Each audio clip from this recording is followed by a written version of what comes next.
Hello and welcome, Exiles. Today I have a special build for you. It's Righteous Fire, my favorite skill of all time. I've made Righteous Fire a ton of different ways, and this is a new one for me, which is Ivory Tower Righteous Fire. An idea that I've had juggling around my mind for a while now, but never pulled the trigger on until now. Now, to talk about why we're doing Ivory Tower, we have to go and look at the history books of what Righteous Fire was. Now, Righteous Fire previously, in the olden days of Righteous Fire, the way you scaled it is you would get a big HP pool or a big energy shield pool, and then based on that number, you'd get a percentage of base damage per second that Righteous Fire would deal. In about 3.8 patch, this was changed to not be the case. They basically said, hey, we're getting rid of your base damage, we're making it smaller, but in return, we're giving you a lot of flat damage per second additionally on top of that. So, now in the current game, you have almost 2.5k flat per second that this skill is dealing, which is a lot, and this is pretty much the traditional way to scale it. You scale gem levels, and that gives you a lot of base damage, because scaling off your percentage life just really isn't that competitive anymore. And with gem levels, you can take Righteous Fire all the way from you can get easily into the level 30 range. You can get it all the way up to 10k base per second. And are you realistically going to get 30,000 life in ES? Well, in our case, we already have close to 35,000. So yes, it is possible. And then we're doing this with Ivory Tower. So currently our base damage is 35% of our life and ES added together, which is about a little bit over 10,000. And then on top of that, we are building around specifically the Vaal version of Righteous Fire. Now, Vaal version of Righteous Fire gets a little bit interesting because it doesn't deal 35% of your ES and your life per second.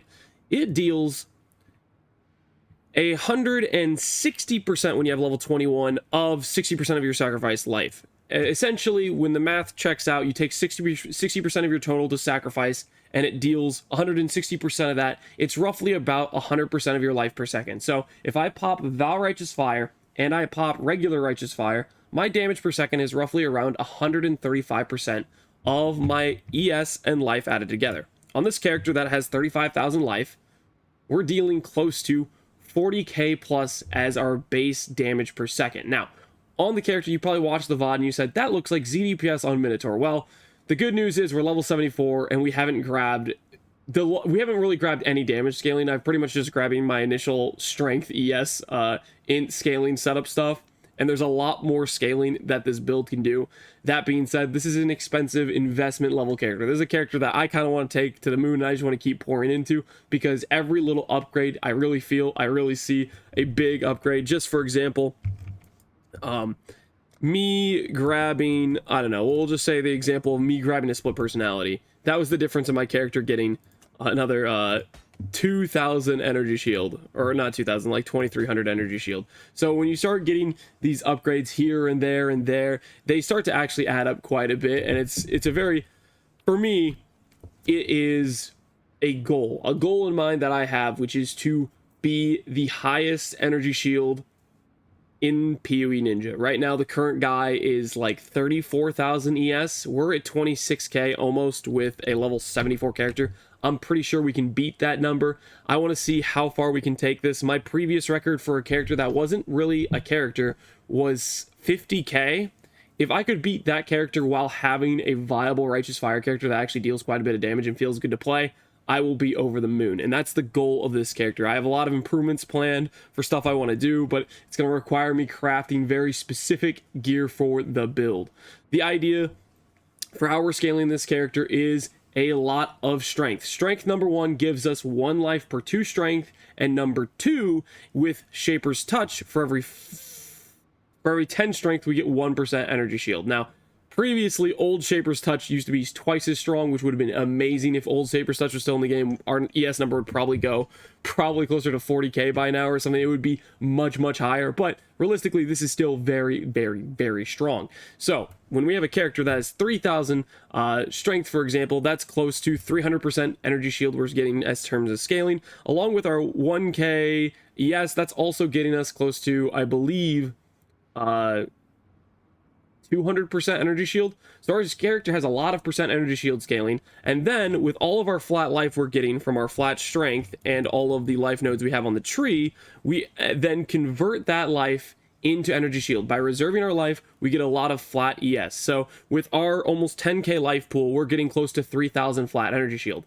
That is then scaled by all of our ES scaling we have from our gear and from our int and our strength. So if we have 3,000 flat ES from this piece of armor right here, and it's actually a little bit more, we will then in return get 600%, 700% energy shield scaling. So we multiply that 3k by 7 by 8, and that's how we're getting this 25,000 energy shield. This is a sort of build where it just dramatically continues to take higher and higher benefits as we get more passives, and I technically could get another 26 or 25 passives if I level this character up to 98, 99, even 100. This might be a character where I actually take the time and play it long to make it to 100. I've never made a level 100 character, but this character I could see being worth it just because it's Righteous Fire, my favorite skill, one of my favorite mechanics, which is just trying to push EHP number to the moon, and then on top of that, there is some very niche and weird stuff we would have to do to put this character together, and I'm excited to try to do that.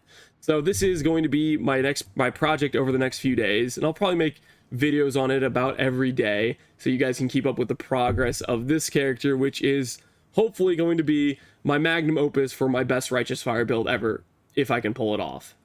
There's going to be a lot of nuance, a lot of weird stuff going on in mechanics. Eventually I'd like to maybe make a build guide on it, but for now I'm just going to go over my rough gearing of what I envision or what I picture to do. So to start off with, a 3-rat talisman. This is a best in slot. Basically, the way you make one of these is you want to get a lot of good attributes, strength, int on an amulet, and then maybe life, maybe percent ES, and then you follow it up by taking it to Jorgen tier 3, and he gives you a 1 in 7 at hitting or percent attribute. This can roll from 12 to 16. I minimum rolled for 12%. The difference in hitting 12% and 16% roll is the difference in this amulet saying 15% attributes and 19% attributes, which is a significant upgrade. So I might end up crafting another one and trying to hit a high roll percent attributes along with a better roll on my stuff. That'll be a later upgrade if I'm going for really min-maxing. Other upgrades I can go for is my belt just kind of sucks. I just YOLO'd a random percent strength belt with a few int essences until I hit strength, and I called it a day. This isn't really our endgame belt. Legitimately, I think the best in slot is probably a belt with T1 percent attributes, T1 strength, and T1 int, and then like percent life, flat life, which is technically a doable, makeable belt, but it's going to be very, very hard to craft, and that would be on a Stygian Vise. That would be an endgame craft we would go for. Glimpse of Chaos right now is actually breaking my resistances. You'll see I'm at 69, 40, whatever. This resistances, I would be completely overcapped if I wasn't wearing a Glimpse of Chaos. Right now, this is a placeholder. I'm pretty sure I can beat Glimpse of Chaos with a rare, but it's just a placeholder because I didn't have a lot of budget at the time, and this was like a 60C helmet or something, or 80C. It wasn't too expensive, so I just popped it on. This is just a placeholder, though. I will be replacing this, which should give me, I think, more ES scaling. We'll see. This has a lot of percent life and a lot of percent energy shield, but I'm pretty sure we outscale this with a rare. Besides that, we are scaling a lot of strength through what is some of my new favorite parts of Crucible, I should say, in terms of attribute stacking, because you can get a lot of percent strength. We get percent strength, percent strength, percent strength, and we have a synth percent strength and max res. So this shield right here is giving us 23% strength, which is a massive number, along with flat strength and max fire res.